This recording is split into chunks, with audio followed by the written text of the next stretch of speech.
හරි සුබ සන්ධ්‍යාවක් ළමයි. එහෙනම් පටන් ගමු. Python කියන පාඩමේ අපි දැනට දවස් 3ක් කරලා තියෙනවා. දවස් 3 ඇතුළත පොඩි පිවිසීමක් තමයි මේ වෙනකොට කරලා තියෙන්නේ පාඩමේ කෝඩින් පාර්ට් එකට එනකොට. ඒ කියන්නේ අපි ගැලීම් සටහන නැන්දා සූඩෝ කෝඩ් නැන්දා සහ ක්‍රම ලේඛ කියන ක්‍රම ලේඛකයක් කියන්නේ මොකක්ද? ක්‍රම ලේඛය ඇතුලේ නේද කතා කරන්න තියෙන කාරණා කිහිපයක් එදා සරලව අන්තිම දවසේ සාකච්ඡා කරා. එහෙනම් අද තමයි හරියටම Python පටන් ගන්නෙ. මෙතෙක් අපි කරලා තියෙන්නේ Python වලට පිවිසෙන්න කොට මාර්ගය හදාගත්තා ඒක විතරයි. එහෙනම් අද තමයි ගානට කරගෙන යමු. අර විභාග ප්‍රශ්නේ පිවිසීමේ කොටසට තමයි අපි පළවෙනි දවස් තුන වැය කරේ. එහෙනම් අද ඉඳලා කෝඩින් පාර්ට් එක අපිට කරන්න යන්න පුළුවන්. හරි. එහෙනම් Python කියන්නේ මොකක්ද? මම කියලා තියෙනවා.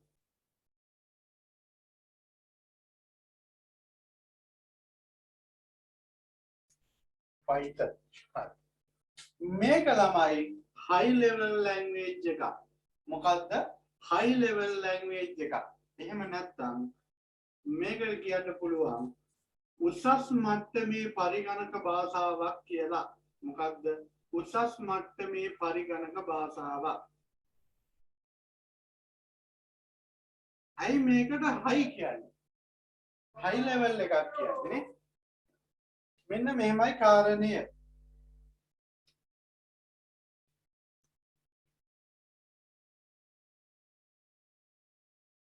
सामान्य मिनिसाट हाई एडवांस लोको टेक्नोलॉजी संकीर्ण हाई लेवल मिनिसाट सरल सह පහසුවෙන් අධ්‍යයනය කරන්න පුළුවන් පහසුවෙන් භාවිතා කරන්න පුළුවන් නිසා තමයි උසස් මට්ටමේ පරිගණක භාෂාවක් කියලා මේක නම් කරලා තියෙන්නේ. එහෙනම් හොඳට මතක තියාගන්න Python යනු high level language එකක්. එහෙම නැත්නම් උසස් මට්ටමේ පරිගණක භාෂාවක්. හරි. එහෙනම් Python වල තියෙන විශේෂත්වය මොනවද? මේක ළමයි අපි ප්‍රෝග්‍රෑමින් වලට අපි software engineering වලට පිවිසෙනවා නම් ඒකට ආධුනික ප්‍රෝග්‍රෑමර් කෙනෙකුට ආධුනික වැඩසටහන් කරුවෙකුට ගැළපෙන මට්ටමේ පරිගණක භාෂාවක්. එහෙනම් Python වල විශේෂත්වය තමයි ආධුනිකයෙකුට සුදුසුයි. ආධුනිකයන්ට සුදුසුයි. හරි. ඔයාලා දන්නවා HTML PHP වගේ දේවල් කරනකොට අපි notepad එක භාවිතා කරලා හැම කරා. හැබැයි Python coding කරනකොට අපිට Python වලට වෙනම ඉන්ටර්ෆේස් එකක් සහිතව ලබා ගන්න අපි Python කියන මුදුකාංගය software එක අපේ පරිගණකයට download කරලා install කරගන්න ඕනේ. හරි. මෙන්න මේ කොටස මම පොඩි වීඩියෝ එකක් විනාඩි 10ක 15ක වගේ එකක් හදලා දානවා. ඊට පස්සේ දේශි වෙයි අපිට කොහොමද Python කරගන්නේ කියන එක. හරි. එහෙනම් මේ කොටස මම ඊළඟ දවසට කලින් දාන්නම්. අද බලමු කෝඩින් කොහොමද කරන්නේ යන්නේ කියන එක මම කියලා දෙනවා. ඊට පස්සේ ඉන්ස්ටෝල් කරගත්තට පස්සේ ඔයාලට කරන් තියෙන්නේ ඒ කියපු කෝඩින් ටික ඔයාලට ගන්නට කරගෙන යන්න. හරි. හරි. එහෙනම් මෙහෙම පටන් ගමු පොඩි නෝට් එකක් දාලා ලියා ගන්න. Python භාෂාව Python භාෂාව ඔන්න සිංහලෙන් දාගන්න ඒක කවන්නේ Python භාෂාව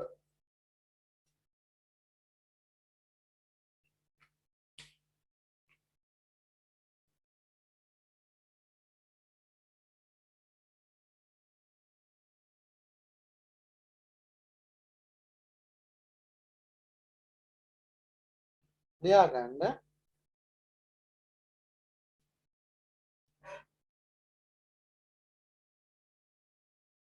මෙය උසස් මට්ටමේ පරිගණක භාෂාවකි. මෙය උසස් මට්ටමේ පරිගණක භාෂාවකි.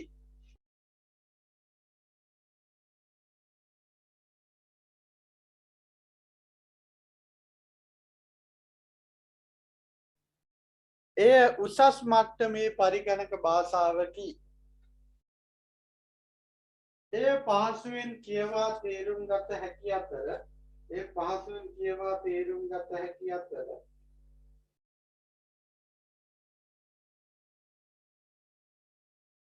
ඒ පහසුවෙන් කියවා තේරුම් ගත හැකි අතර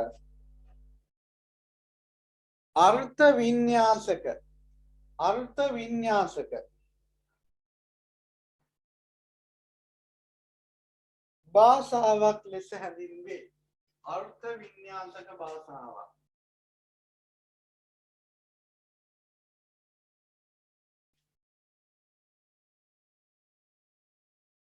අර්ථ වින්‍යාසක භාෂාවක් ලෙස හැඳින්වේ.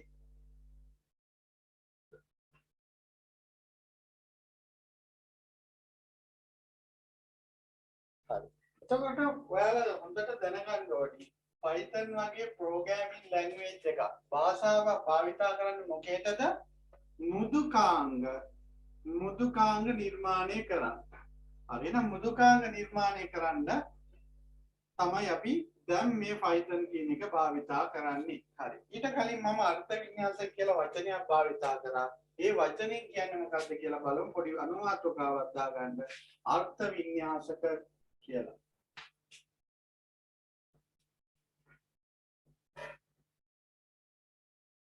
අර්ථ වින්‍යාසක භාෂාවක් භාෂාව කියලා දාන්න.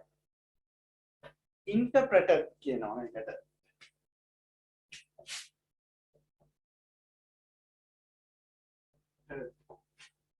ඉන්ටර්ප්‍රෙටර්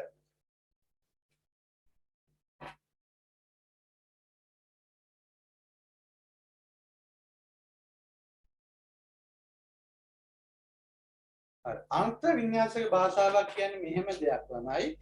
අපි ලියන ලද කෝඩ් මෘදුකාංග ක්‍රියාත්මක වෙන වෙලාවෙදීම පරිගණක භාෂාව බවට පරිවර්තනය කරනවා. ඒ කියන්නේ වැඩි කාලයක් ගන්නෙ නෑ. අපි කෝඩ් ගහනකොටම Python කියන එක ක්‍රියාත්මක වෙනවා පරිගණකේ. ඒත් එක්කම යන්ත්‍ර භාෂාව බවට පත් වෙනවා. ඒ කියන්නේ පරිගණකයට තේරුම් ගන්න හැකි ආකාරයට ඒ මොහොතේම කරනවා. ඒ කියන්නේ එක අර්ථ වින්‍යාසක භාෂාවක් කියනවා. එහෙනම් ලියා ගන්න. මෙහිදී ලියනු ලබන කේතයන් මෘදුකාංග ක්‍රියාත්මක වන මොහොතේම මෙහිදී ලියනු ලබන කේතයන් මෘදුකාංග ක්‍රියාත්මක වන මොහොතේදීම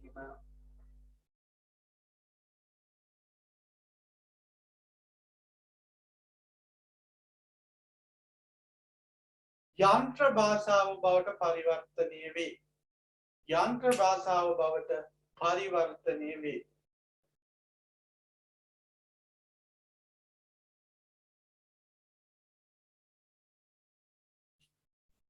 හරි.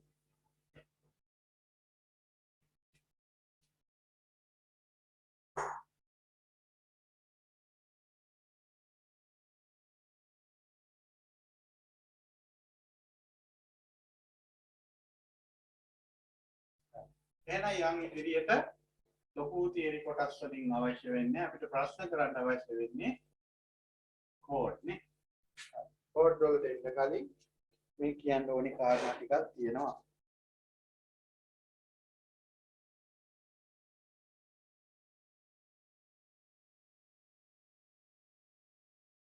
හරි. මේකට කියනවා අන්තර් ක්‍රියාකාරීත්වයෙන් යුක්ත පරිගණක භාෂාවක් කියලා. අන්තර් ක්‍රියාකාරීත්වයෙන් යුක්ත පරිගණක භාෂාවක් කියන්නේ මොකක්ද කියන එක හොඳට අහගන්න. පරිගණක තිරේනේ අපි ගහන කෝඩ් දිස්සන මොහොතේම මෙයාට පුළුවන් මෙයාලගේ ප්‍රතිදානය පෙන්වන්න. නැත්නම් යාලට ඉක්මන් ප්‍රතිචාර දක්වන්න පුළුවන්. ඒකට කියනවා අපි අන්තර් ක්‍රියාකාරීත්වය සහිත පරිගණක භාෂාවක් කියලා. අන්තර් ක්‍රියාකාරීත්වයේ එමුදාමු අන්තර් ක්‍රියාකාරීත්වයේ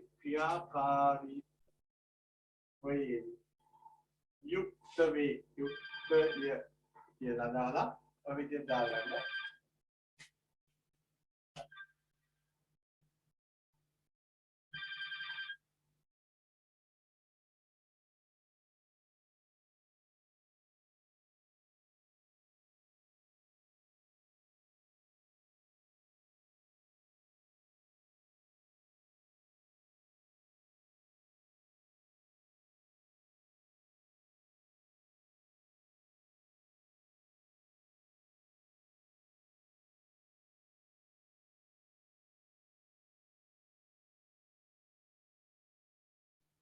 හරි.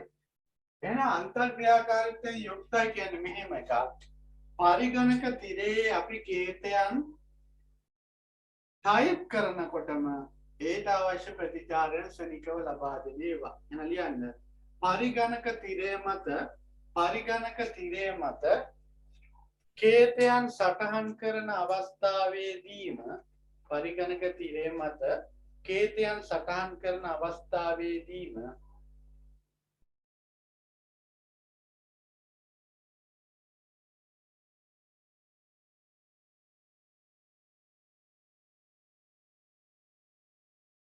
එයට අදාළ ප්‍රතිචාර දැක්වීම සිදු කෙරේ. එයට අදාළ ප්‍රතිචාර දැක්වීම සිදු කෙරේ. එහෙනම් ඒ ආකාරයට ශනික ප්‍රතිචාර දක්වන පරිගණක භාෂාවක් අන්තර්ක්‍රියාකාරීත්වයෙන් යුක්තයි කියලා කියනවා. හරි.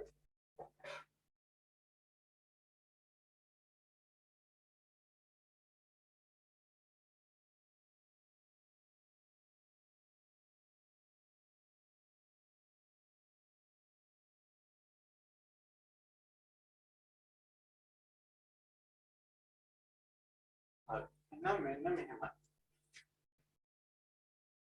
දැන් බලමු කොහොමද Python කියන එක ආරම්භ වුනේ කියලා.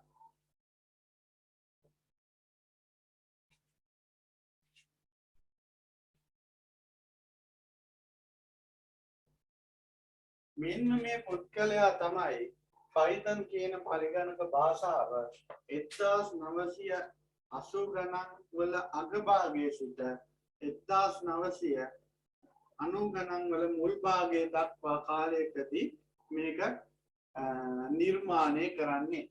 හරි. එහෙනම් අපි දැන් ලියා ගන්න යන්නේ නෙදර්ලන්තයේනේ. හරි. මෙන්න මේක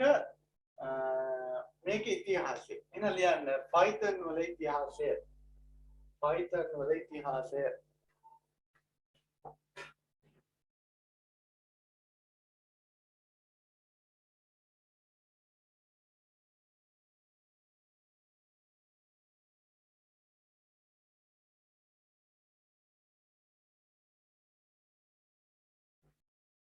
හරි. මේකේ ඕනනම් ඡේදයක් විදිහට දාන්න නැතුව ඕනනම් මෙහෙම ලියමු. මතුණා ප්‍රශ්නේ.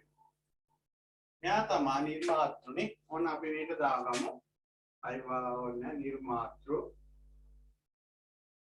කාලය තමයි 1980 අන්ත අකුරේ ලියන්න 1980 දශකයේ අග දී සහ 1990 දශකයේ මුල කියලා. ඔන්න කාල සීමාව. කාලය. නැත්නම් වකවානුව. කාලය තමයි වාක්‍ය ඔන්න අපි මේ විදිහට දාගමු. ස්ථානය නෙදර්ලන්තයේ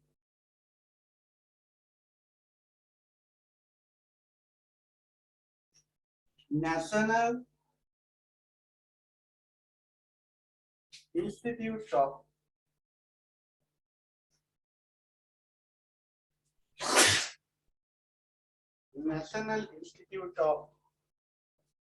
Mathematics and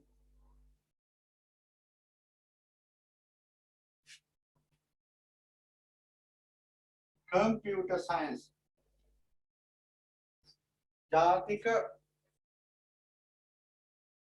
මොකද ගණිත සහ පරිගණක විද්‍යාව ජාතික අධ්‍යාපන ආයතනය කියන එක තමයි මේක කියන්නේ.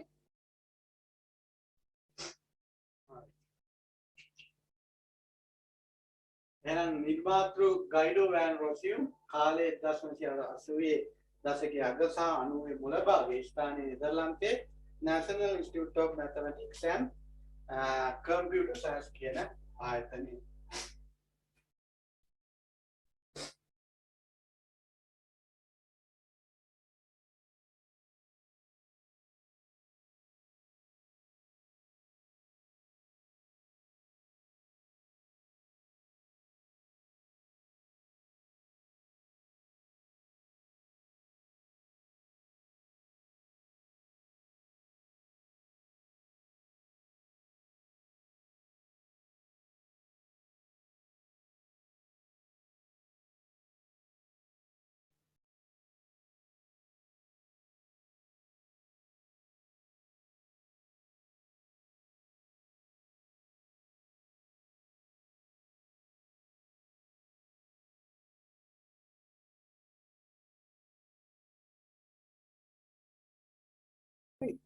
දැන් ඉතිහාස කාරණා ටිකත් හරි එතනින් එහාට දැන් අපිට පුළුවන් කෝඩ් වලට එන්න.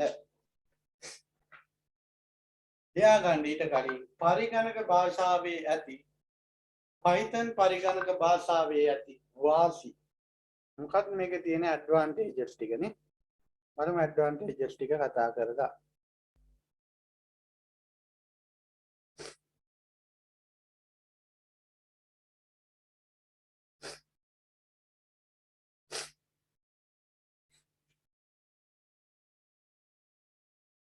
Python පරිගණක භාෂාවේ පවතින වාසි එහෙනම් එක ලියන්න. ආධුනික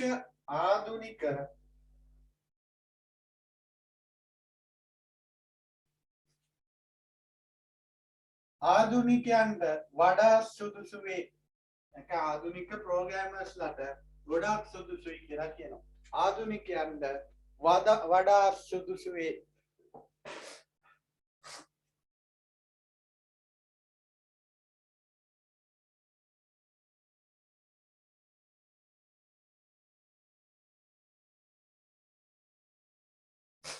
මෙහි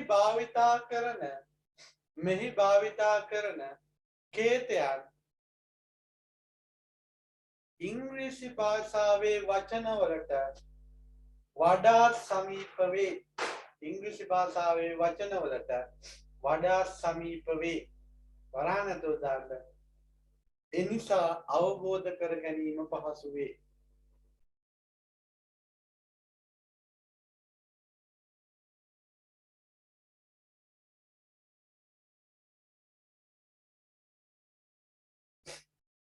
දත්ත හැසිරවීම ඉලංකාරය. දත්ත හැසිරවීම ගබඩා කිරීම ප්‍රමාද දාලියාගන්න. දත්ත හැසිරවීම දත්ත ගබඩා කිරීම සහ දත්ත විශ්ලේෂණය කිරීම ආදී ක්‍රියාවන් පහසු වේ.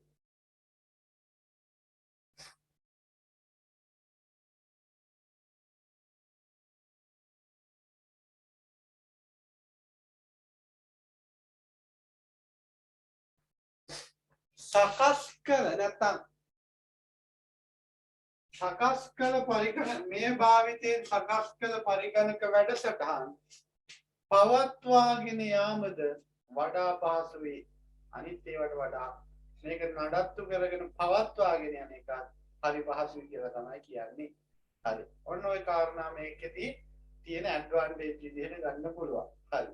එහෙනම් අපි යන් දැන් ඉදිරියට මෙතනින් එහා කොහොමද කාරණා ටික වෙන්නේ කියලා.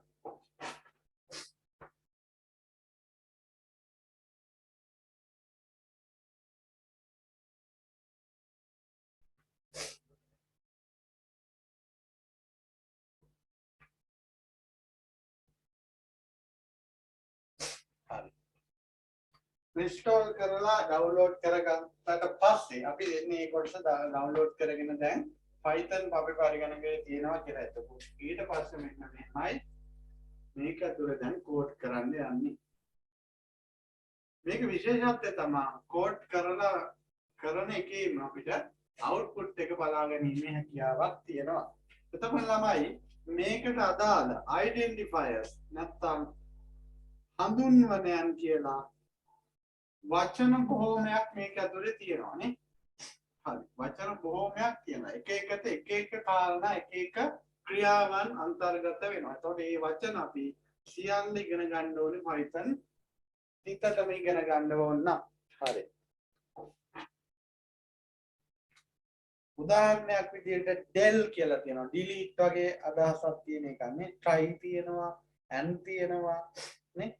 def තියෙනවා, definition වගේ මේ වගේ කාරණා ඉදිරියේදී ඔයාලට හම්බ වෙනවා. හරි.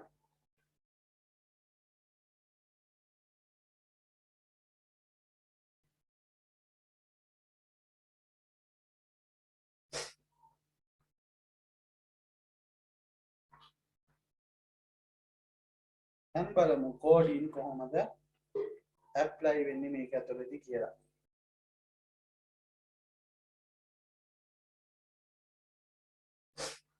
හරි.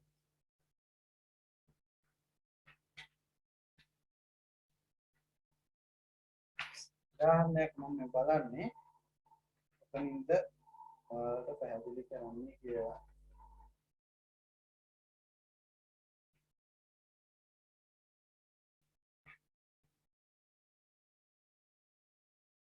හරි.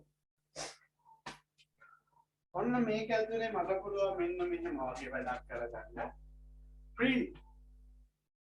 print කියන වචනේ භාවිතා කරනවා. මේ වචනේම තිබ්බ නේද? මොනවද? බලන්න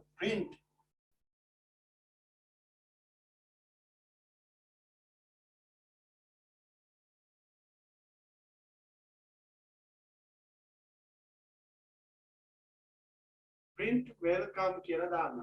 ඔන්න මට welcome කියන වචනය output එක විදිහට ලබා ගන්න ඕන නම් මම ලියන්න ඕනේ print කියන වචනේ දාලා මට output එක විදිහට ලබා ගන්න අවශ්‍ය කරන වචනය වරහණක් සහ double quotation එකක් ඇතුලේ ලියා ගන්නවා. මෙන්න මට අවශ්‍ය කරන එක. මේක තමයි output එක විදිහට මෙන්න මේව පල්ලෙහා දීලා දෙන්නේ නම් ඔන්න මම output එක ගන්නවා. welcome කියලා වෙනවා. නෝඩ පළවෙනිම කාරණේ ඔන්න ඔය විදිහට තමයි නේ අද පාඩේ පේන්නේ නැත්තම් මේක ලියන්න.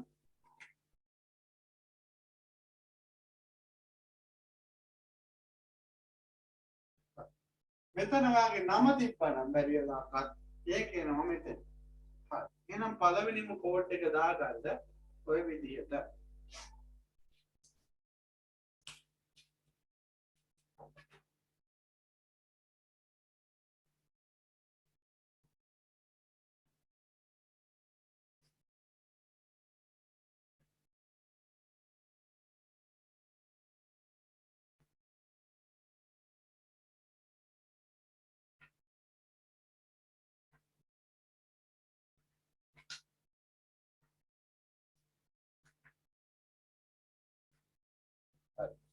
මෙන්න මේ වගේ එකක් ඊළඟට මම කියන්න.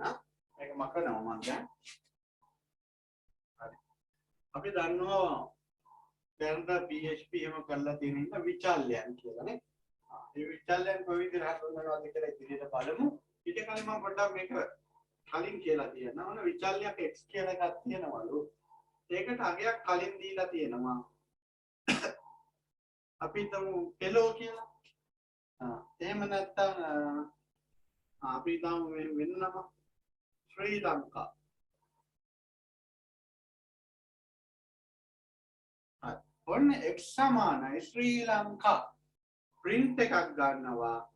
මොකද්ද දැන් ශ්‍රී ලංකා කියන එක ගන්න ඕන නම් ශ්‍රී ලංකා කියන එක value එකක් pass කරලා තියෙන x වලට.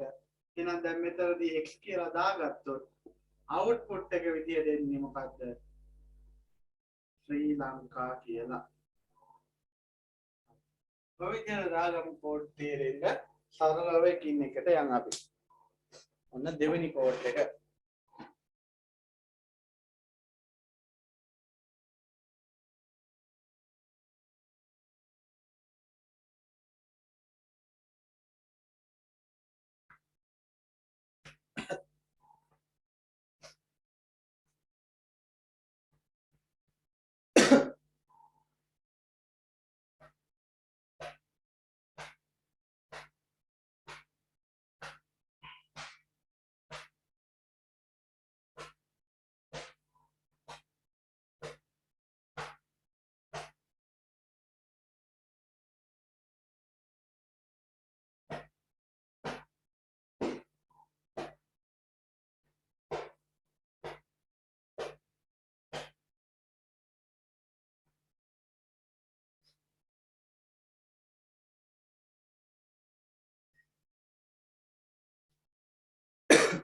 හරි. එහෙනම් බලමු දැන්. ඔන්න මම අලුත් කාරණයක් එනවා. හැම ප්‍රෝග්‍රෑමින් ලැන්ග්වේජ් එකක්ම බලන්න ළමයි එක වගේ නෙවෙයිද කියලා.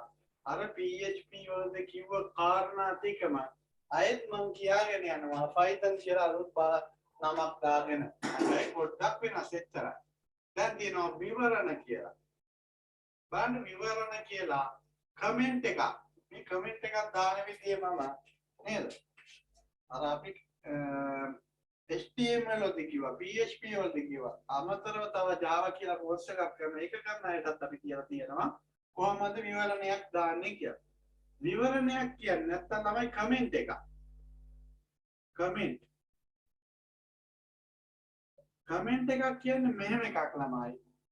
මෙන්න මේ PHP නෙවෙයි Python භාෂාව ඇතුලේ කෝඩ් අපි මෙහෙම ලියනකොට අපිට යම් පේලියක් ලියා ගන්න ඕනේ. හැබැයි ඒක output එක සඳහා ආධාර වෙන්නේ නැහැ. නිකන් අපි කෝඩ් එකක් ලියන්න පුළුවන්. එවැනි කෝඩ් ලියන්නේ මෙන්න මෙහෙමයි. hashtag එක දාලා අවශ්‍ය ඕනෑම දෙයක් මට ලියා ගන්න පුළුවන්. This is Python code කියලා ගන්නවා. මේක output එක සඳහා දාලා නොවේ. මට ඕන එකක් ලියන්න පුළුවන්. My name is Indika. මේවා output එක සඳහා දාලා වෙන්නේ නැහැ. එහෙනම් විවරණ කියලා example එකක් දාගන්න කලින් චූටියට දාන්න කේතියන් ලිවීමේදී සඳහන් කරගත යුතු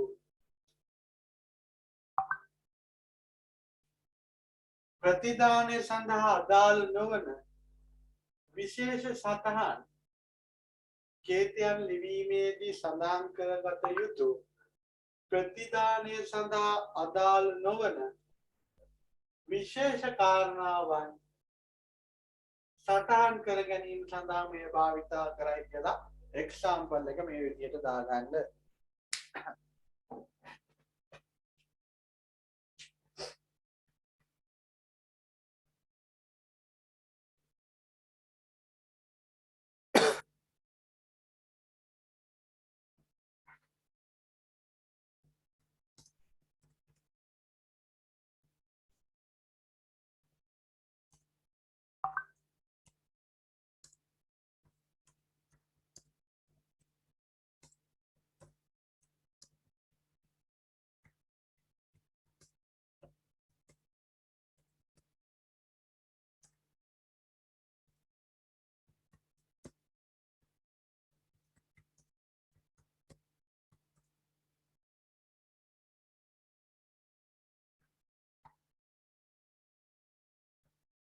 හරි.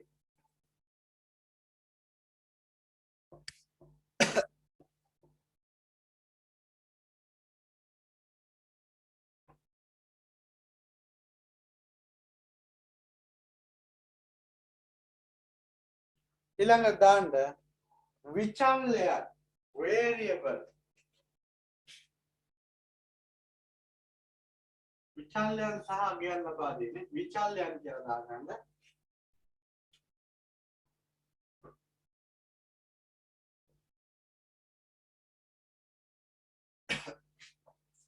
මට ඕනෑම නමක් නේ name එක මම name කියලා මෙහෙම විචල්‍යයක නමක් දාගන්නවා. නමක් වගේ දෙයක් ගණනය කිරීමට භාවිතා කරන්නේ නැත්නම් මෙන්න මේ උද්දෘතකම එහෙම නැත්නම් ඩබල් කොටේෂන් ඇතුලේ අපිට අවශ්‍ය කරන දේ ලියා ගන්නවා නේ.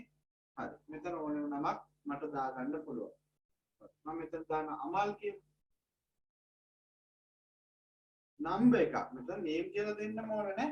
මට එන්න අකුරු භාවිතා කරන්න ඕනිම එකකට අපි පාස් කරගන්න. මේ කියන වැලියු එක මේකට පාස් කරගන්නවා.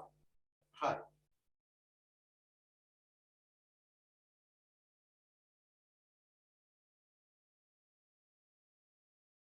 ඊට පස්සේ මට පුළුවන් නම්බර් එක කීයක් ඉන්නවද කියලා නේ. දැන් හිතමු අපි පන්තියේ කී දෙනෙක් ඉන්නවද? හරි. ඉස්කෝලේ ළමයි කීයද? කවුන්ට් එක. මේක ප්‍රමාණයක් ගණනය කිරීම. අපි හිතමු ඉස්කෝලේ ළමයි ඉන්නවා 435.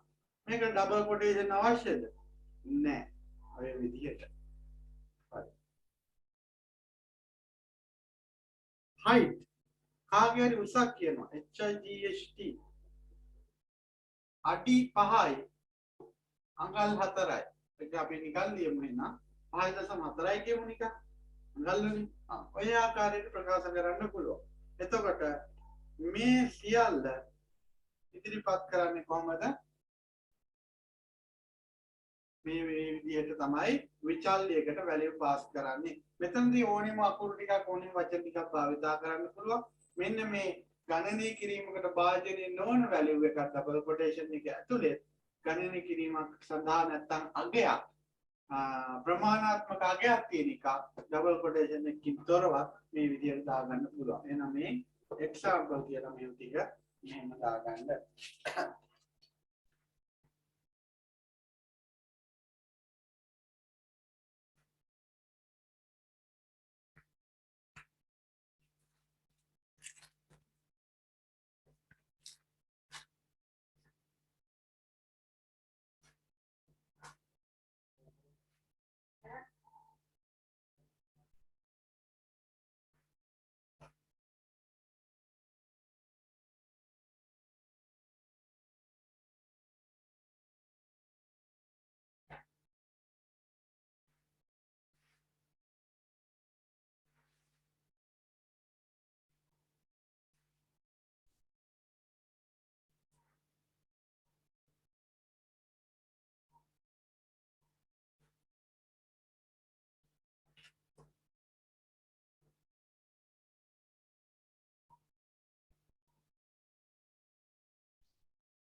ඊළඟට ලියමු මම කරනවා මේවා විචල්යන්නේ මේක තමයි විචල්ය මේක තමයි වැලියු එකනේ මේ විචල්ය නේම් එක මේ විචල්ය වැලියු එක හරි එහෙනම් විචල්යන්ට නම් මේක තමයි දීලා තියෙන නම විචල්යන්ට නම් ලබා දීමේදී Python වල පොඩි නීති වගේක් තියෙනවා සමහරවිට බහුවර්ණ එකට අහන්න පුළුවන් නේ මෙහෙම පුළුවන් මේකේ වැරදි විචල්ය මොකක්ද එහෙම අහන්න පුළුවන් හරි එහෙනම් දාගන්න විචල්යන්ට නම් ලබා දීමේදී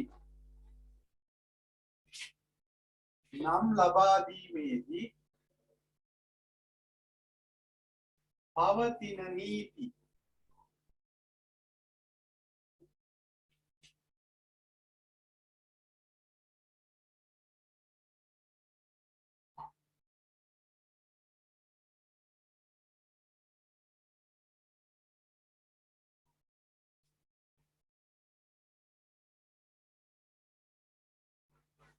හරි මෙන්න මෙහෙමයි නීති පළවෙනි අකුර ළමයි ඉලක්කමකින් පටන් ගන්න බෑ දැන් අපි හිතමු අතන නේම් කියන එක තිබ්බා කියලා මුලට එක කියලා දාන්න තිබ්බා මේක වැරදි ඉලක්කමකින් පටන් ගන්න බෑ අකුරු භාවිතා කරන්න පුළුවන් ඉලක්කම් භාවිතා කරනවා නම් පළවෙනි අකුරට පස්සේ තමයි ඒක භාවිතා කරන්න පුළුවන් වෙන්නේ හරි තව දෙයක් තියෙනවා සංකේත වගේක් තියෙනවා and එක ඩොලර් සයින් එක ඇට් එක භාවිතා කරන්න බෑ මේවා තහනම් හරි එහෙනම් ලියාගමු මේ කාරණා ටික කොහොමද භාවිතා වෙන නීති කියලා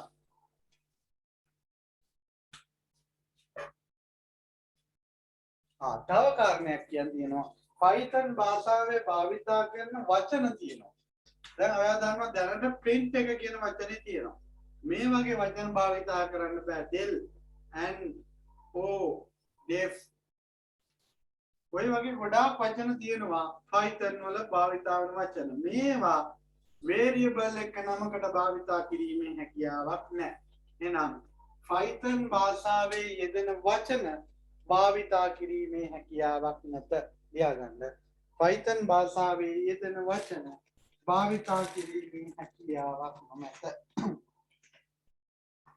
Python භාෂාවේ යෙදෙන වචන භාවිතා කිරීමේ හැකියාවක් නැත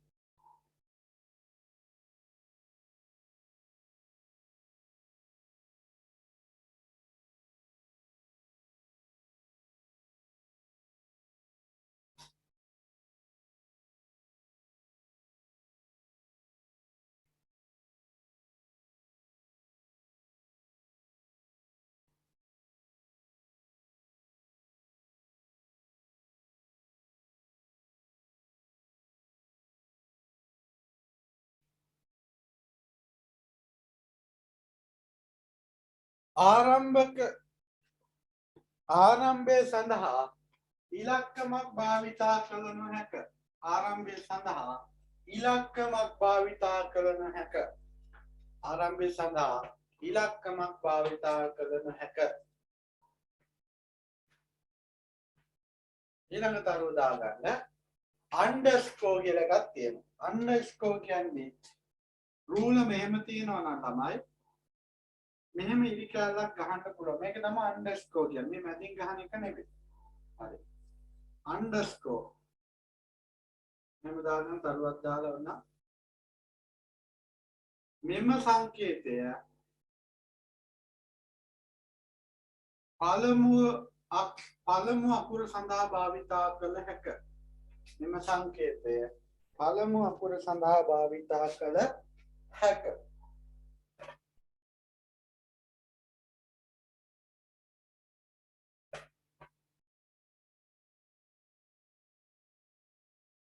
පළමු ඊළඟ තරුව පළමු අක්ෂරයෙන් අනතුරුව ඒක තව පාරක් කියනවාද? මොකද්ද? අර අන්ඩර්ස්කෝර් කිව්වේ පාරක් කියන්න පුළුවන්ද? පුළුවන්. අන්ඩර්ස්කෝර් එක කියන්නේ මෙන්න මේක. මේක දාගන්න.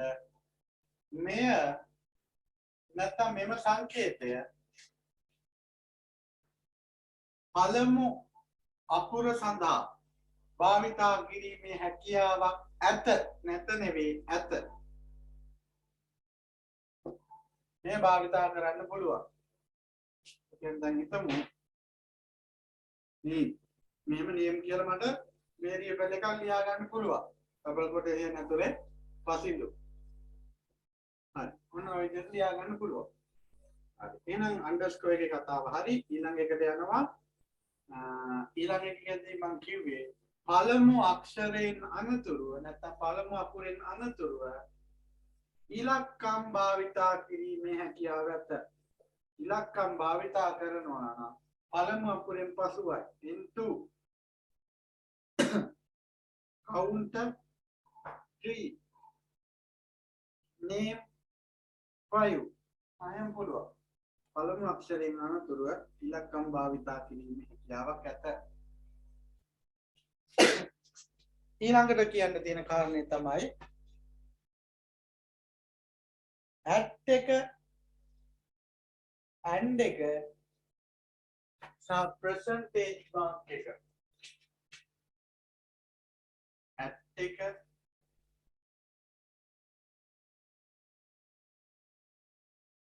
යන සංකේත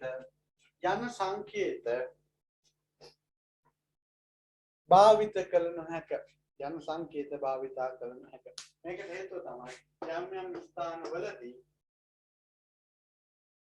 Python code වලදී මේ වගේ සංකේත භාවිතා කරන operators විදියට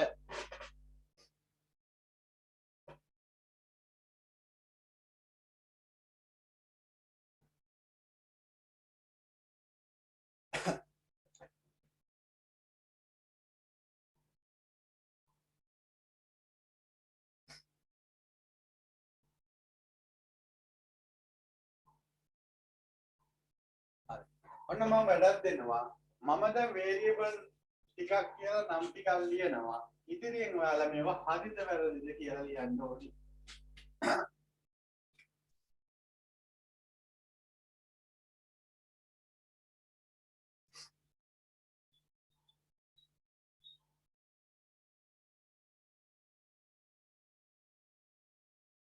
ඉතින් මෙහෙම දාන්න එක කියලා. හරි නම් එහෙම වැරදි නම් මොනවද දාන්න. නැත්නම් හරි වැරදි කියලා ලියන්න. දෙක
මේ ටික කියන්න බලන්න හරිද කියලා.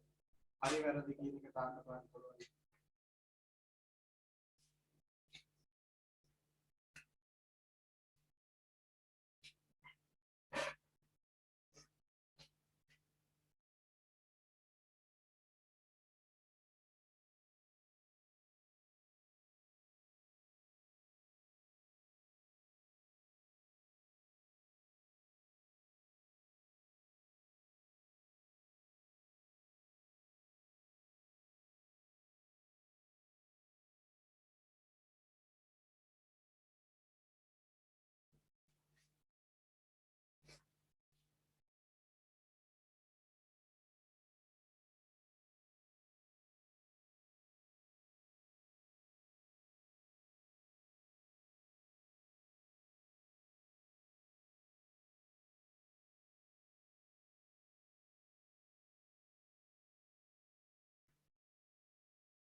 හරි එහෙනම් කියමු බලන්න.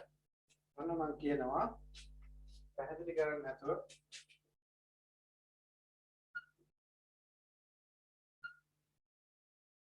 මොකද්ද පළවෙනි කැරෙන්න ඉතුරු ඔක්කොම වැරදි. පළවෙනි කැරෙන්න ඉතුරු ඔක්කොම වැරදි. ඒ වැරදි වෙන්නේ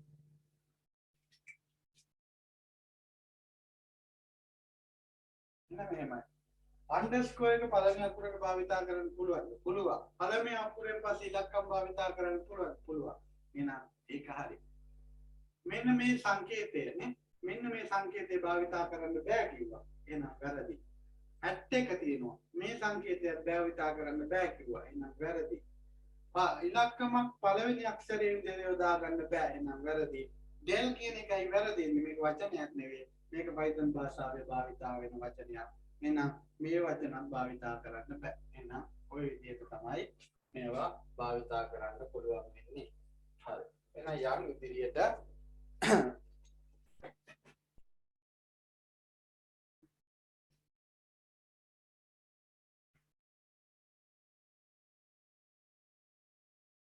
प्राथमिक दत्त वर्ग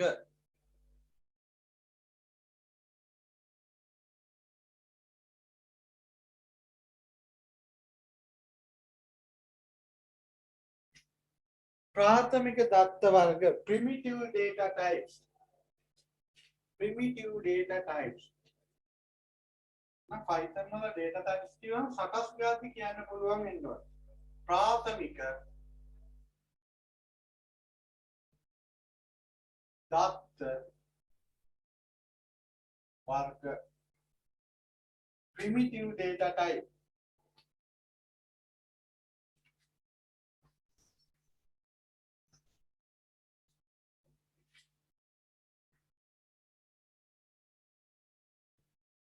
primitive data type හරි data type එක වර්ගයක් නෙවෙයි අපි භාවිතා කරන data බහුල විවිධාකාර data භාවිතා කරනවා ඒ දත්ත වලට අදාළව භාවිතා කරන්න පුළුවන් data type වර්ග ගොඩක් තියෙනවා ළමයි ඒ කියන්නේ මෙන්න මේමයි නමක් වගේ දෙයක් නම් අපි එක විදිහකුත් ඉලක්කමක් වගේ දෙයක් නම් එක විදිහකුත් නේ තවත් තියෙනවා සමානනම් ලයිස්තුවක් ඒවට ලිස්ට් එකක් වගේ දෙයක් භාවිතා කරනවානේ හරි මෙන්න මේ දේවල් වලට විවිධ ආකාර තව දේවල් ඩික්ෂනරි කියලා දෙනවා ටියුපල් කියලා කියනවානේ මේ සියල්ල කියන්න පුළුවන්. ඔන්න මම එහෙනම් primitive data type වර්ග පහක් කියනවා.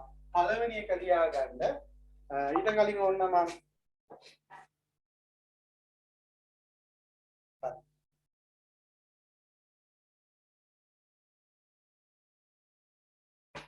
Python භාෂාවේදී දත්ත තැන්පත් කිරීම සඳහා දත්ත පරිගණක මතකයේ තැන්පත් කිරීම සඳහා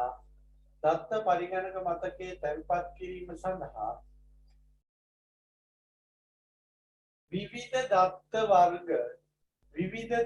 වර්ග යොදා ගනු ලැබේ.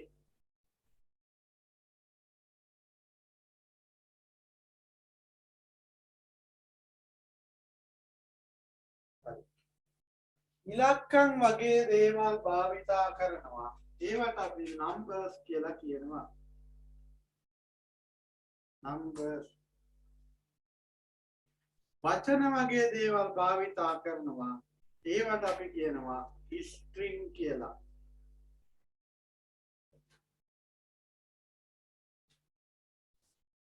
ලයිස්තුවක් list එකක් විදිහට කියනවා. ඉදිරියෙන් දාගමු numbers කියන්නේ සංඛ්‍යා දත්ත වර්ගනේ. සංඛ්‍යා සඳහා භාවිතා කරන ඒවා. සංඛ්‍යා දත්ත වර්ග. තාම සරලව ඉතාම බිඳුව මට්ටමේ ඉඳලා කියලා දෙන්නේ. අතහැර ගන්න නම් එපා. අතහැර ගත්තොත් ඒක ඔයාලගේ වැරද්දක්. හරි. මේක අක්ෂර සහිත දත්ත වර්ග. අක්ෂර සහිත දත්ත වර්ග. list ලයිස්තු.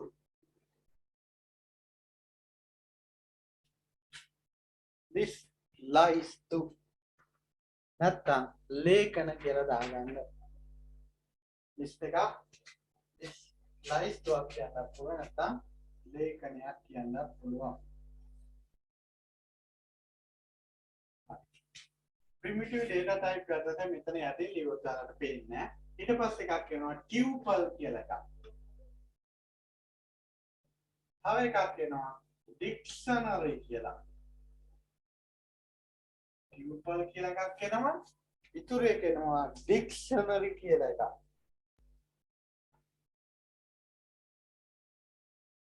හරි. tuple කියන එක ඉදිරියේදී අපිට කෝඩින් කරගෙන යද්දි මම කියලා දෙන්නම් tuple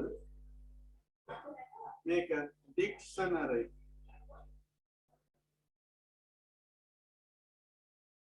මේ විදිහට දාන්න. හරි. මේ පහ දාගන්න එහෙනම්.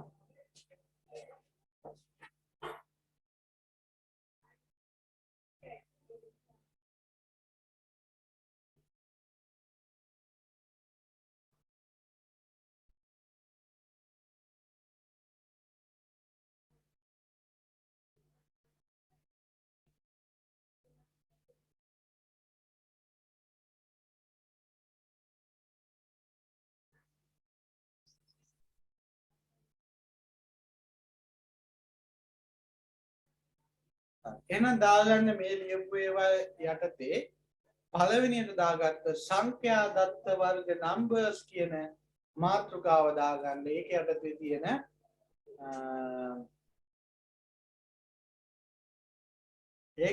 තියෙන දත්ත වර්ග මොනවද කියලා බලමු. සංඛ්‍යා දත්ත වර්ග.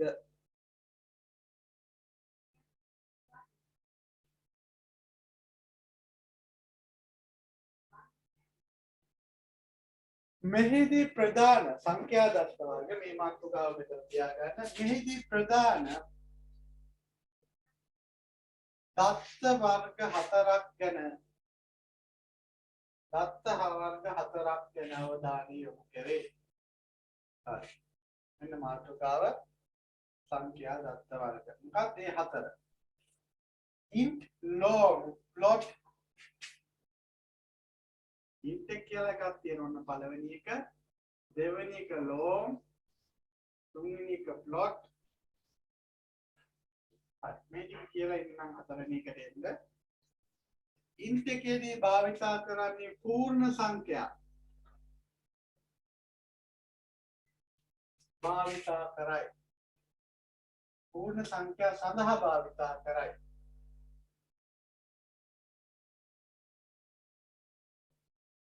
දශම සංඛ්‍යා වලට භාවිතා නොකරයි. දශම සංඛ්‍යා සඳහා භාවිතා නොකරයි. භාවිතයට නොගනී. හරි. ලෝන් කියන්නේ පූර්ණ සංඛ්‍යාව තමයි.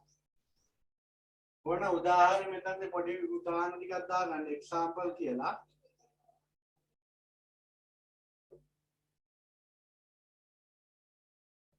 මම මොනවද ටිකක් දාගන්න. ලෝන් කියන එකේදී මට දාගන්න පුළුවන් ළමයි.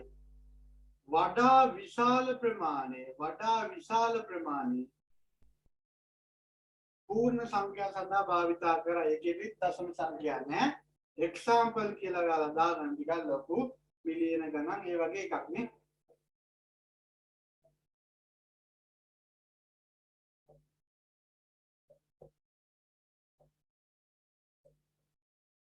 ඔයගේ උදාහරණ ටිකක් දාගන්න. ලෝන් එකේදී පොඩ්ඩක් ඉන්ට් එකට වඩා විශාල ප්‍රමාණයක භාවිතා කරනවා. ප්ලොට් එකේදී ඔන්න බලන්න දශම සංඛ්‍යා සඳහා භාවිතා කරන්නේ ප්ලොට්. දශම සංඛ්‍යා සඳහා භාවිතා කරයි.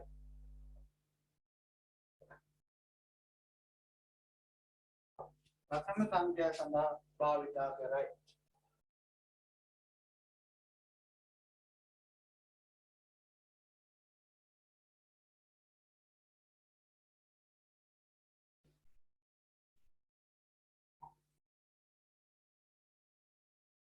හරි. මෙන්න මෙතනදී තව පොඩි කාරණයක් කියන්න තියෙනවා.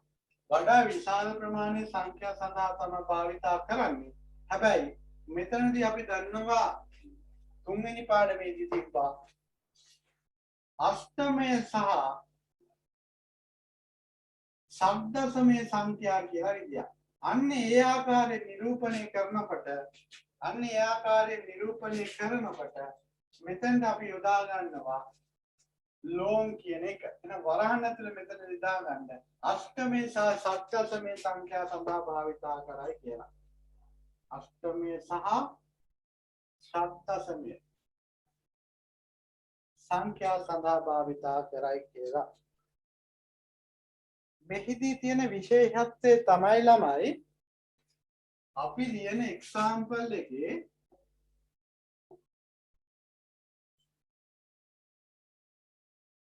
අගට L අකුරක් යොදන්න ඕනි.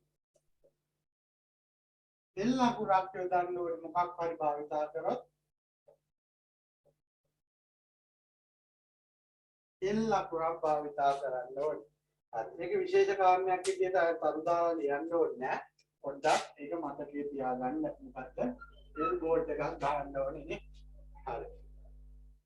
දශම සංඛ්‍යා සහිත ප්ලොට් එක භාවිතා කරනවා.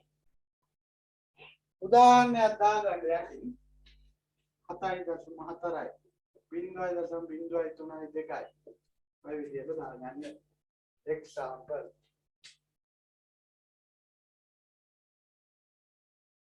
හරි.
කම්ප්ලෙක්ස් කියලා එකක් තියෙනවා ඊළඟට කම්ප්ලෙක්ස්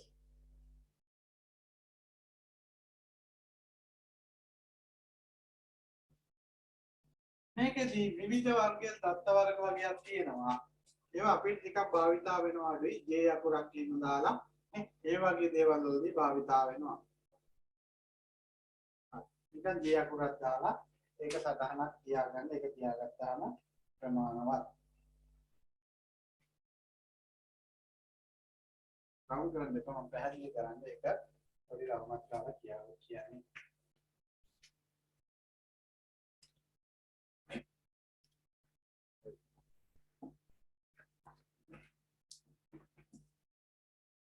ඉන්ට් එක තියෙනවා ලොං එක තියෙනවා ප්ලොට් එක තියෙනවා කම්ප්ලෙක්ස් කියන එක තියෙනවා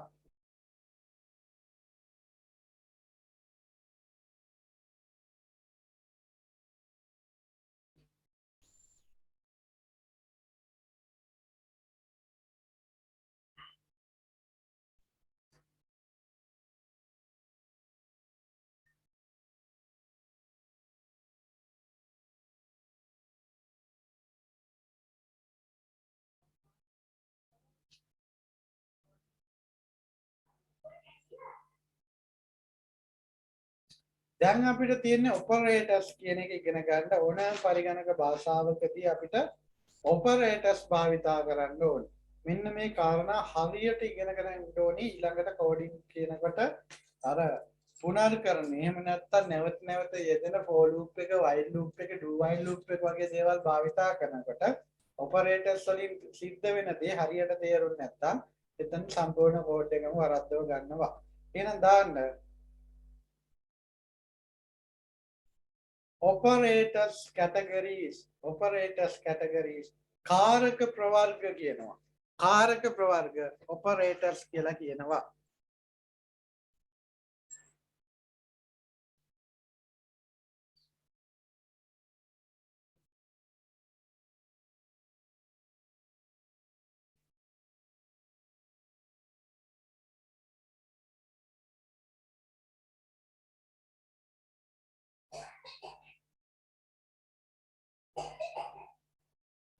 කාරක ප්‍රවර්ග හරි ඔන්න පොඩි ටේබල් එකක් දාගෙන පිළියෙලට ලියාගමු operators categories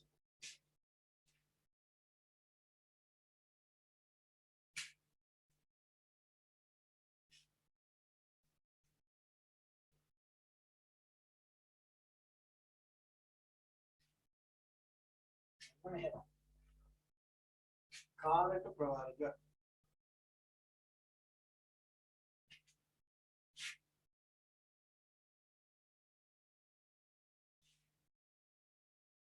operators categories මේදී සිද්ධ කරන්නේ මෙන්න මේ වගේ දෙයක් ඊළඟට සංඛ්‍යා සමානව භාවිතා කරනකොට ඒ සංඛ්‍යාවලදී සිදු කරන ගණිත කර්ම සඳහා භාවිතා කරන ඔපරේටර්ස් වර්ග වර්ගයක් තියෙනවා. අපි පොඩි කාලේ නම් දන්නේ ඔපරේටර්ස් ගණිත කර්ම සඳහා භාවිතා කරපු ඔපරේටර්ස් වර්ග හතරක් තිබ්බා. එකතු කිරීම, අඩු කිරීම, බෙදීම, වැඩි කිරීම මෙන්න මේ කියන වැඩි කිරීම බෙදීම කියන මෙන්න මේ ගණිත කර්ම හතර. හරි ඒවටත් කියන ඔපරේටර්ස් කියලා. මෙතනින් එහාට අපි අලුත් කාරණා කිහිපයක් ඉගෙන ගන්නවා. ගණිතමය කාරක ප්‍රවර්ග අනුමාතෘකාව ගණිතමය කාරක ප්‍රවර්ග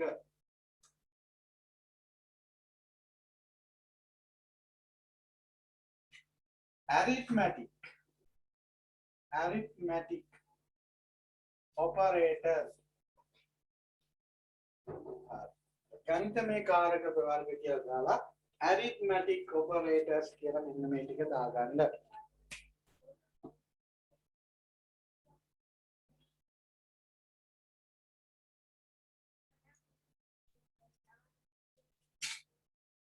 මෙන්න මෙහෙමයි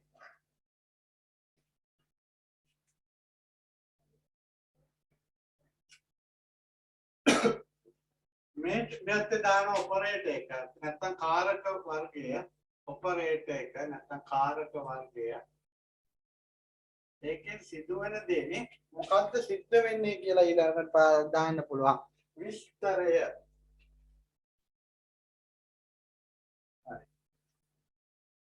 ඔන්න මේක දන්නවා එකතු කිරීම ඉදිරියෙන් ලියනවා එකතු කිරීම මේක අඩු කිරීම මේක ගුණනය කිරීම වැඩි කිරීම කියලා එකක් එක්ස් අකුර භාවිතා කරන්නේ මේකට භාවිතා කරන තරුව බෙදීමට මේක භාවිතා කරනවා. ඔන්න ඔපරේටර්ස් වර්ග හතරක් දැන් දන්නවා.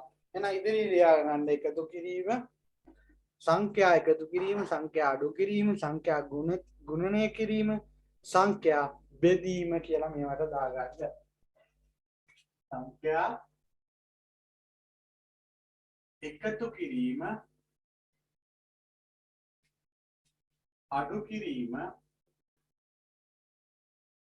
ගුණනය කිරීම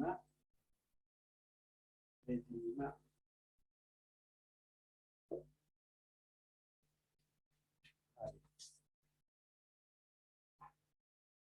ඊළඟට එනවා මෙන්න මේ percentage mark එක. 100ට කීයද කියලාද කියන්නේ මේකේ? නෑ ඉතිරිය ලබා ගැනීම.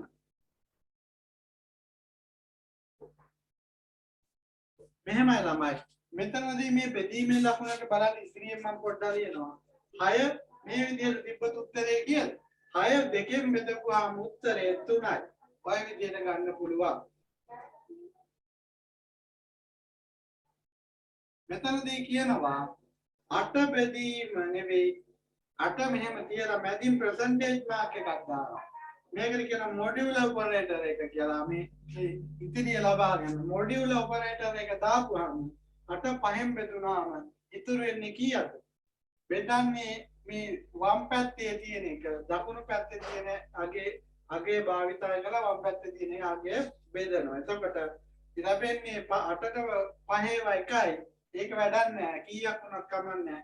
ඉතුරු වෙන අගයයි ගන්න 3යි. හරි. එහෙනම් මොඩියුල් එකෙන් කරන්නේ ඉතිරිය ලබා ගැනීම.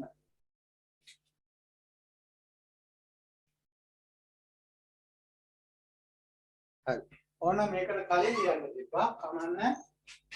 ඉතිරිය ලබා ගැනීම ඕන මෙහෙම කොට පල්ලෙහාට දාලා ගැටලුවක් නැහැ. මෙතනදී බෙදීමක් විදිහට මෙහෙම ඉදි කැල දෙකක් ලබා ගත්තොත් මෙහිදී ලැබෙන උත්තරය පූර්ණ සංඛ්‍යාත්මක උත්තරය ලබා ගන්නවා. බෙදා ලැබෙන පූර්ණ අගය ලබා ගැනීම. බෙදීමෙන් ලැබෙන පූර්ණ අගය ලබා ගැනීම. පූර්ණ සංඛ්‍යාත්මක අගය ලබා ගැනීම. බෙදීමෙන් ලැබෙන පූර්ණ සංඛ්‍යාත්මක අගය ලබා ගැනීම. දැන් අපි හිතන්න 6 බෙදීම 4 වගේ තිබ්බොත් මෙතන උත්තරේ 1.5යි. හැබැයි ඉරිගාලි දෙකක් තිබ්බොත් ළමයි 6ට 4 ඒවා කියලා 1යි. දශම ගාන එපා. හරිනවනේ. එහෙනම් පූර්ණ සංඛ්‍යාත්මක විදියට ඉරිගාලි දෙකක් තිබ්බොත් ලබා ගන්නවා. එහෙනම් මොඩියුලර් ඔපරේටර් එකකින් ඉතිරිය ලබා ගැනීම එක අපි දන්නවා. හරි. ඔය ඔපරේටර්ස් ටික හරි ගානට දැනගෙන ඉන්න ඕනේ. අන්තිමේට තරු දෙකක් භාවිතා කරනවා.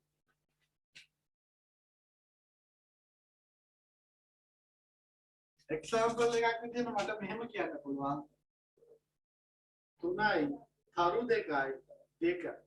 මේක හරියටම සමානයි ළමයි බලයක් ලබා ගැනීම. 3 වර්ගය කියන එකයි මේ හඳුන්වන්නේ. එහෙනම් 3 වර්ගයේ 9යි කියන එකයි මෙතනදී කියන්නේ. එහෙනම් බලයක් ඉදිරිපත් කිරීමට මේ භාවිතා කරයි. බලයක් ඉක්මනින් දාගන්න පුළුවන් නම් ඔයාලා මෙන්න මෙතන එක්සැම්පල් එකක් තියාගන්න උදාහරණයක්. තමයි එකක් දෙනවා 5 එකතු කිරීම 2යි. උත්තරේ කීයද දෙන්නේ? උත්තරේ දාගන්න ඉදිරියෙන් මෙහෙම එකක් දාලා මෙහෙම එකක් බෙදලා පිළිතුර කියලා නම් මෙතෙන්ට අරගෙන 7යි. අඩු කිරීම 6 අඩු කිරීම 3යි. ගුණනය 4 වරක් 2 8යි. බෙදීම මම මෙතන දාන දශම සංඛ්‍යාව සහිත එකක් දාගන්න. එහෙම බෙදීමක් දාගන්න ඉන්නේ කීයද දාන්නේ? 12 බෙදීම 5. 2.4යි 12 ඉරි කැලි 2.5 2යි ඊට පස්සේ මොඩියුල එක 12 මොඩියුල 5 12 දෙකෙන් බෙදපුවාම 2යි දෙකක් ඉතුරු වෙනවා ඒ දෙක මෙතෙන් එනවා එතන දශම සංඛ්‍යා අයින් කරා මේ දෙක වෙනස පැහැදිලිව දරා ගන්න ඕන පාලය 3 නැත්නම් එහෙම තමයි දෙකේ අරු 2යි 3 එතකොට දෙකේ තුන්වෙනි බලය කියන එකයි මෙතන සිද්ධ වෙන්නේ අන වරහන් තුන මෙහෙම දාගන්න දෙකේ තුන්වෙනි බලය 8යි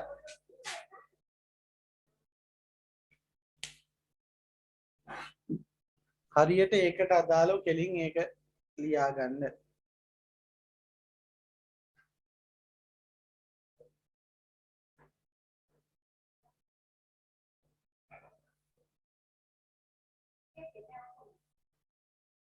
මම හරියට කෙලින් මේ එක්සැම්පල් ටික මේ ලියලා නැහැ ඒකට ඒවට අදාළ කෙලින් ටික එක්සැම්පල් දාගන්න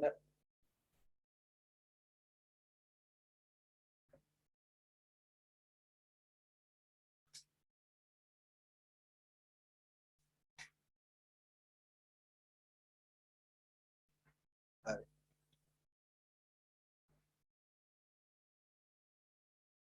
මොඩියුල ඔපරේටර් එක හසිත percentage mark එකේදී තියෙන්නේ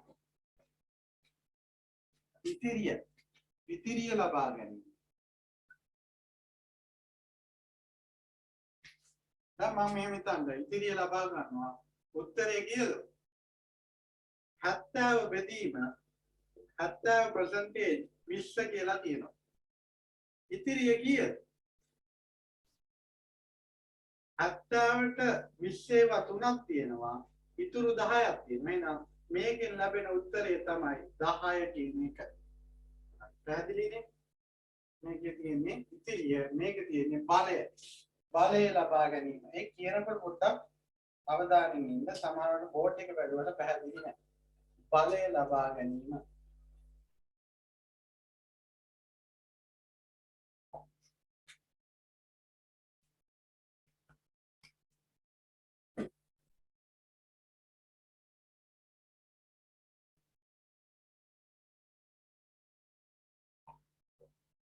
අසිත දැන් හරිද?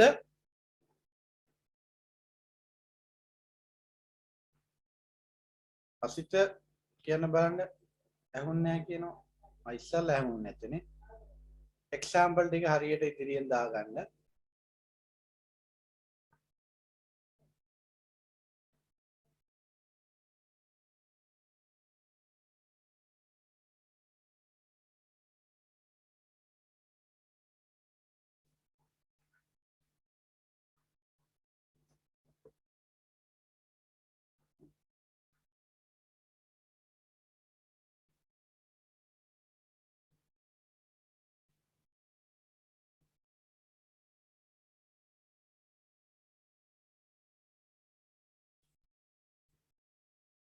ඊළඟ දාන්න සම්බන්ධක කාරක ප්‍රවර්ගය සම්බන්ධක කාරක ප්‍රවර්ගය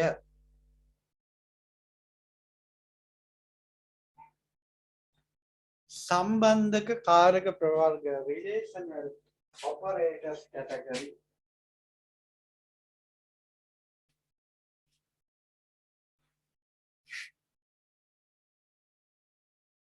මාතෘකාව තමයි සම්බන්ධක කාරක ප්‍රවර්ගය මම මෙතනදී දාන්න යන්නේ එක මාතෘකාව යාලා දාගන්න සම්බන්ධක කාරක ප්‍රවර්ගය ඊළඟ එක එකෙක් ටේබල් එකක් එනවා මේ විදිහටම සම්බන්ධක relational operators category සම්බන්ධක කාරක ප්‍රවර්ගය හරි relational operator සම්බන්ධක කාරක බලමු වැඩි කොහොමද කොට දාගන්නේ කියලා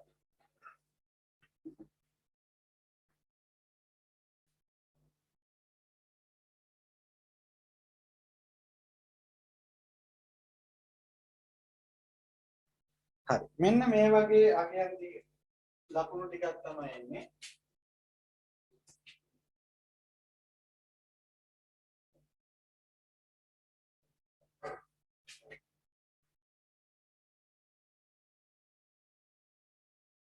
මෙතනදී වම් පැත්තේ තියෙන අගය දකුණු පැත්තේකට වඩා අඩුයි කියලා කියන්නේ. මේක කුඩා බව කියන්නේ. මේක වම් පැත්තේ තියෙන අගය කුඩා හෝ සමානයි. මේක කුඩා හෝ සමානයි.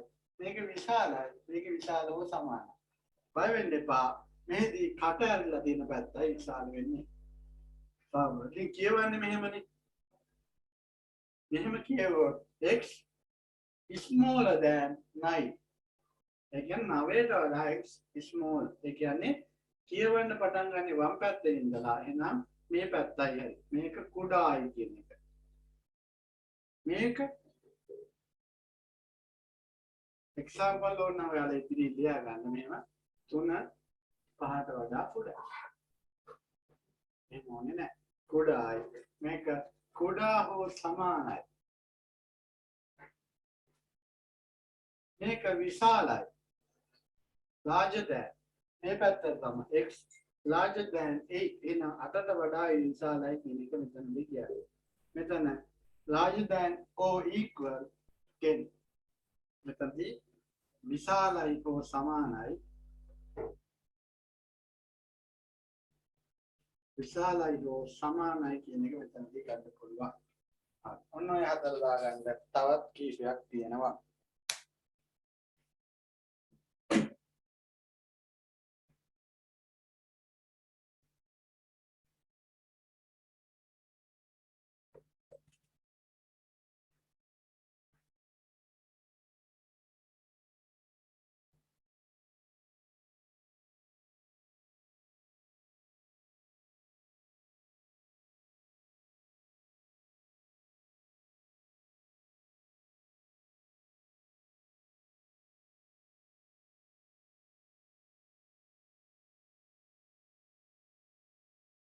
ඊළඟදී පොඩි විශේෂ කාරණයක් තියෙනවා මම මේක මකලා ඒ දෙක වෙනම කියන්නම්.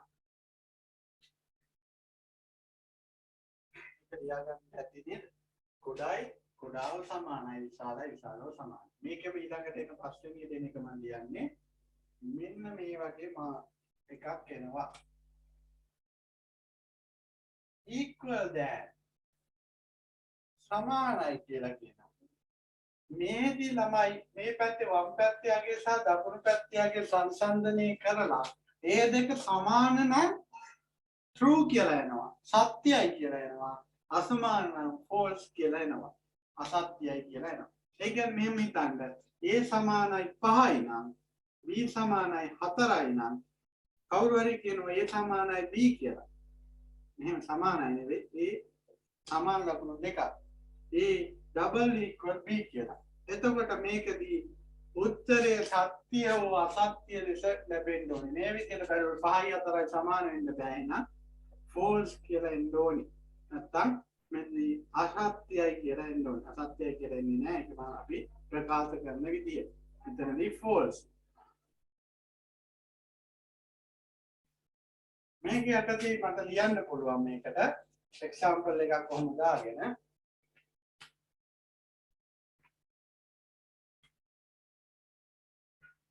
වම් පස අගය හා දකුණු පස අගය සංසන්දනය කර එය සමාන වේ නම් සත්‍ය ලෙස සත්‍ය කියන්නේ true සත්‍ය ලෙස අසමාන වේ නම් false අසමාන වෙන අසත්‍ය false ලෙස ප්‍රතිදානය නිකුත් කරයි ලෙස ප්‍රතිදානය නිකුත් කරයි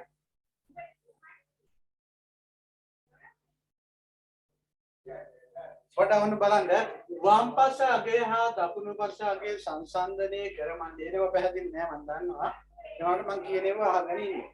වම් පස අගය හා දකුණු පස අගය සංසන්දනය කර ඒ සමාන වේ නම් සත්‍ය ලෙසත් අසමාන වේ නම් අසත්‍ය ලෙසත් ප්‍රතිදානය නිකුත් කරයි.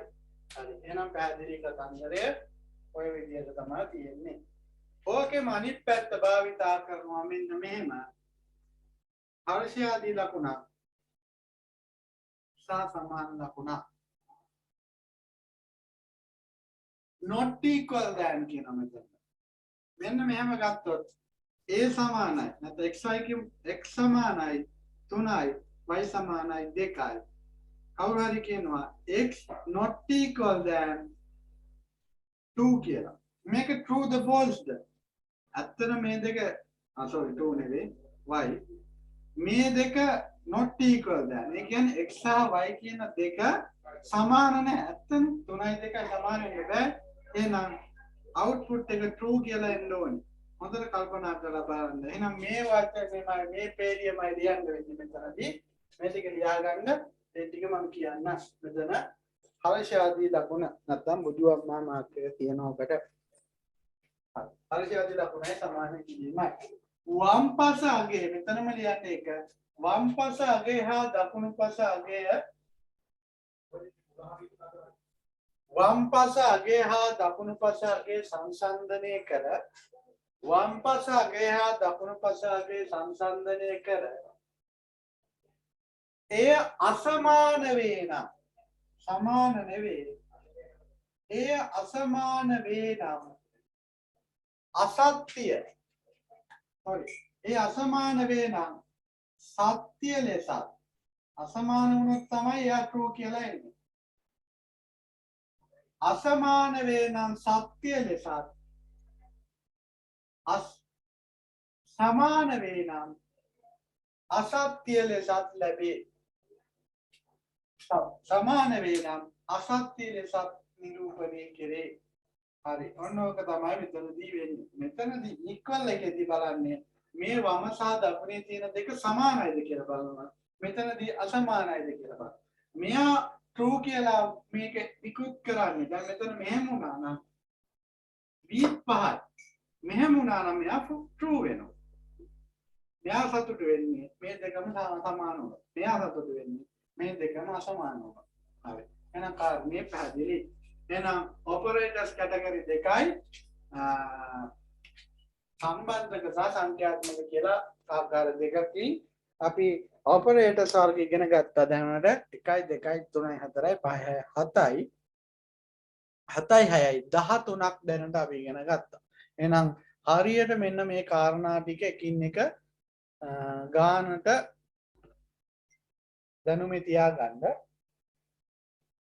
ඊළඟට සතියෙන් සතියට ඉදිරියට යනකොට මෙන්න මේවල ගැඹුරු කාරණා එනවා. ඒවා ගානට මෙහා කරගන්න. හරි. අපි සෙනසුරාදා ලොජික් ගේට් වල කාන මැප් කියන කොටස කරා. කානෝ සිටියක් මිස්සිච්ච අය ඉන්නවා නම් ඒ ටික මේවා කරගන්න. දැන් පේපර් වල ඒ වගේ කාරණා වලින් හරි ලේසිනේ. හැමෝම ගණන් ටික හැදුවා හිටපු අය කාන මැප් වලින් බූලියානු ප්‍රකාශන වල භාවිතා වන නීති වලට වඩා කාන මැප් වලින් මේවා ඉස්සරහට හරි ලේසි. නේ ඒවා මිස් කරගන්න එපා.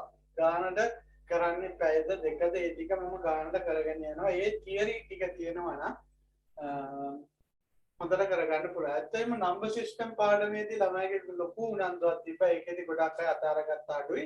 හැබැයි ලොජික් ගේට් එකට එනකොට ගොඩක් අය පන්ති අතාරගත්තා. නේ? හරි. Python එකේදී එහෙම කරගන්න එපා. හරි. මේ සතියේදී මම කරන්න හිටියේ අද ඉඳලා පටන් ගන්නම් කියලා හිටියේ. අතාරපු පේපර් ක්ලාස් එක නැවත. එහෙනම් අයත් ලබන සෙනසුරාදා ඉඳලා මේ සතිය අනිවාර්යෙන් තියෙනවා. සෙනසුරාදා ඉඳලා හවසට අනිවාර්යෙන් හැම ළමයෙක්ම කරන්න ඕනි. පේපර් එක හම් වෙනවා. පළවෙනි පාඩම තියෙනවා. නම්බර් සිස්ටම් පාඩම තියෙනවා. ලොජික් ගේට් පාඩම තියෙනවා. HTML PHP පාඩම තියෙනවා. Python පාඩම තියෙනවා. PHP පාඩම 10 මේක 9 වෙනි පාඩම. දැන් විශාල කොටසක් මේ වෙනකොට කවර් වෙලා තියෙනවා. මේ සියල්ලගෙන්ම ඇතුළත් කරලා පේපර් එක තියෙනවා. හරි. තව කාරණයක් පේපර් ක්ලාස් එකක් විදිහට ඒක පන්තියේදී සාකච්ඡා කරන්නේ නැහැ. පේපර් එක ඉවර වෙලා ඒ මොහොතේම සාකච්ඡා කරනවා කියලා මම තීරණය කරා.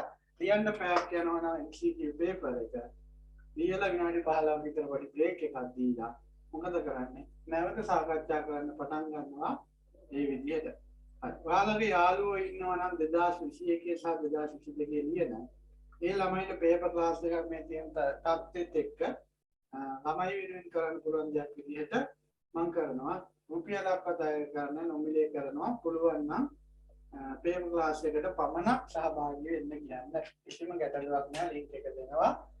WhatsApp නම්බර එකට පොඩි ටෙක්ස්ට් එකක් දාන්න කියන්නේ. ඊට පස්සේ පේපර් ක්ලාස් එකට වෙනම ගෲප් එකක් හදලා ඒ විදිහට කරගෙන යනවා. එහෙනම් මේ සෙනසුරාදා ඉඳලා ඒක පටන් ගමු. ඉන්න යාළුවෝ ඉන්නවා නම් එයාලටත් කරන දෙයක් තේරෙනවා නම් තේරෙන්න යමක් කියලා දෙන්න කැමති නම් පොඩි දායකත්වයක් ඒ විදිහට සපයන්න. හරි. වැඩ කරන්න නිකන් ඉඳලා ඔහි MCQ වලට උත්තර ලියන්න හදන්න එපා. පේපර් එකේ ලකුණු 45 මට්ටමේ තියාගන්නවා කියන ටාගට් එකේ ඉන්න. ඔව්. බොහෝ වෙලාවට ප්‍රශ්න 50ක් හම්බෙන්නත් පුළුවන් නේ. වෙනදා අපි දුන්නේ සමහර ප්‍රශ්න 30යි 35 නේ. 25 ඒ විදිහට හැබැයි මේ පාර 50ක් තියෙනවා. හරි. පෞද්ගලික කාලයේ නේද පේපර් එක පොඩ්ඩක් අතපසු වුණා. නැවත කොහොම හරි එක කන්ටිනියු කරගෙන යනවා. හරි. බලමු කවුද වැඩි ගන්නේ තමයි තව එකතු වෙයි. ඒ වුණාට ඔයාලගේ මට්ටමේ හොඳට ලියන්න ඔටෝමැටිකලි පේපර් එක ලියලා විනාඩියක් යන කලින් ඔයාලගේ ලකුණු ටික හම්බ වෙනවා. හරි. එහෙනම් අද දවසේ පටන් ගත්තේ Python පරිගණක භාෂාව මොකක්ද කියන එක ඉඳලා පොඩි අපි මතකයේ ආවර්ජනය කරමු පොඩ්ඩක්. Python කියන්නේ මොකක්ද? පොත පැත්තකින් කියලා පොඩ්ඩක් කල්පනා කරන්න. high level language එකක්. උසස් මට්ටමේ පරිගණක භාෂාවක්. අයි high level එකක් කියන්නේ? high level එකක් කියන්නේ මිනිසාට භාවිතයේ පහසුනේ. ආධුනිකයෙකුට තේරුම් ගැනීමේ පහසුව තියෙනවා. ඒ නිසා තමයි මේකට high level language එකක් කියලා කිව්වේ.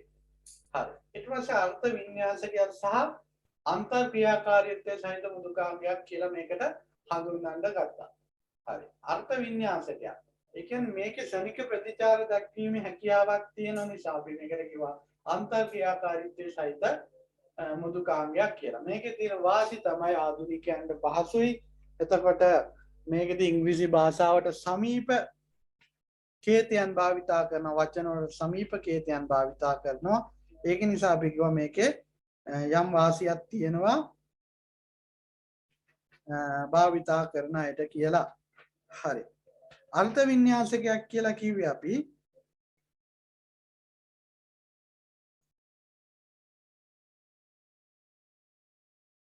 හරි. මුදුකාංග ක්‍රියාත්මක වන මොහොතේම ඊට අදාළව ක්‍රියාත්මක වෙමින් යන්ත්‍ර භාෂාව බවට පරිවර්තනය කරනවා කියලා කිව්වා. හරි. ඔන්න ඔයව තමයි මේක ඇතුලේ භාවිතා කරපු තියරි කාරණාවන්. හරි. හදපු පරිගණක වැඩසටහනක් භාවිතා කරගෙන යාමේ පහසුවක් මේකෙදි තිබ්බා.